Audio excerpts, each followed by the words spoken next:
함수의 호출 과정을 살펴보겠습니다. 함수 여러 개를 만든 다음에 각 함수의 호출 과정을 스택 다이어그램이다 라고 하는데요. 스택이다 라는 것은 접시 쌓기와 같습니다. 접시를 차곡차곡 쌓고 꺼낼 때는 위쪽부터 차례대로 꺼내는 방식이에요. 그래서 우리가 하나의 예를 한번 든다면 스택이다 라고 하면은 이렇게 생긴 거라고 생각해 주면 돼요. 그래서 여기다가 하나씩 집어 넣습니다. 그러면 여기에 쌓이게 되죠. 처음에 A를 한번 집어 넣어 볼까요?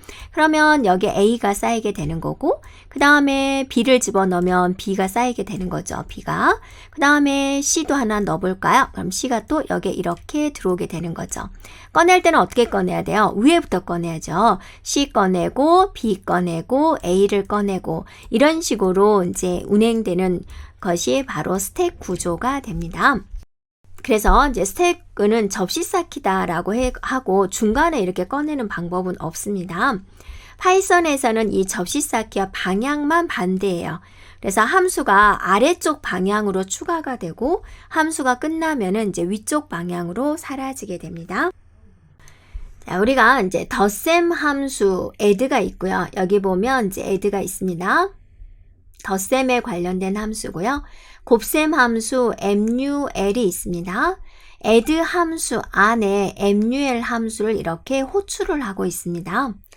그러면 우리가 실행 결과를 한번 보면은 mul은 a 곱하기 b를 한 거고 return c 값을 이제 반환하겠다라는 거고 add a, b는 a, b를 더한 결과를 c에다 넣겠고 c를 출력하겠다라는 거고 mul이라는 것을 호출을 해서 그걸 d에다 넣은 다음에 d를 인쇄하겠습니다 라고 그랬습니다.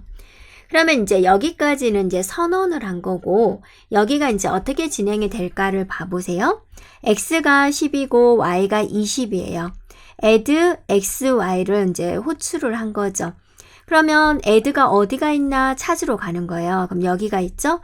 a 더하기 b를 해서 c를 출력하세요. 그러니까 화면에 이제 30이 이렇게 표시가 되겠죠. 그리고 나서 mul을 호출하고 있어요. 그럼 mul을 또 찾으러 가야죠. a 곱하기 b를 하시오 그랬으니까 200이 되는 거죠. 200을 return, 반환하는 거죠. 그래서 그 값을 d에다 넣고 d를 표시하세요 라고 하니까 화면에 200이라는 것이 이렇게 표시가 된다라는 거죠. 소스 코드를 우리가 이제 분석을 해 보도록 할게요. 그래서 이제 우리 알아보기 쉽게 여기다 번호를 붙였습니다. 파이썬 스크립트를 실행을 하게 되면 여기 줄 1부터 이렇게 진행이 됩니다.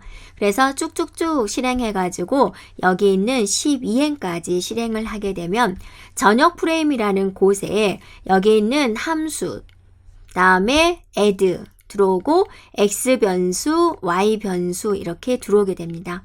여기서 mul이다, add다 라는 것은 이제 생성만 되어 있는 상태고 아직 호출은 되어 있지 않은 상태이죠. 왜냐하면 지금 12행까지 실행을 했을 때 이런 모양으로 잡혀진다라는 겁니다. 프레임이라는 이야기가 나오는데 프레임은 메모리에서 함수와 함수에 속하는 변수가 저장되는 독립적인 공간입니다. 그리고 전역 프레임이다 라는 것은 파이썬 스크립트 전체에서 접근할 수 있어서 전역 프레임이다 라고 합니다. 자, 이거는 무슨 뜻일까? 우리가 다음 화면에서 한번 살펴보겠습니다. 자, 우리가 add라는 함수를 호출을 했어요. add라는 함수 x, y라는 인수를 가지고 이렇게 호출을 했습니다. 그랬을 때 여기 7행까지 진행을 했을 때의 공간을 한번 보자라는 겁니다. 자, add라는 함수를 호출을 했고요. a, b라는 인수로 받았죠. 그래서 a에 10이 되고 b가 20이 되는 거죠. 그리고 나서 이제 c를 계산을 해야 되는 거잖아요. c는 a 더하기 b한 결과 30이 이렇게 저장이 되는 겁니다. 자, 이제 mul이라는 함수를 호출을 하겠습니다. mul, a, b라는 인수를 가지고 호출을 합니다. 그러면 mul이라는 스택 프레임에서 a가 얼마죠? 10이죠. b가 얼마죠? 20이죠. c는 얼마죠? 200이죠. 이런 스택 프레임이 만들어진다라는 겁니다.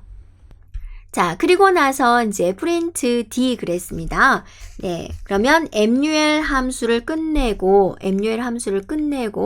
다시 add 함수로 돌아오는 거죠. 그러면 이제 이런 형식으로 된다라는 거죠. 그래서 MUL이라는 함수가 이렇게 빠지게 된다라는 겁니다. 없어졌죠.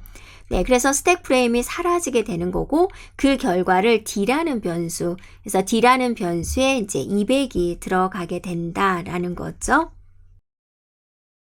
자, 프린트 D를 해서 add 함수가 모두 끝나게 되는 거죠. 네, 그러면 이제 13번 줄 여기까지 실행을 하게 되면은 함수 add가 끝나게 됩니다. 그러면 add의 스택 프레임도 이렇게 사라지게 됩니다. 자, 함수는 이렇게 스택 방식으로 호출이 됩니다. 함수를 호출하면 스택의 아랫방향으로 함수가 추가가 되고요.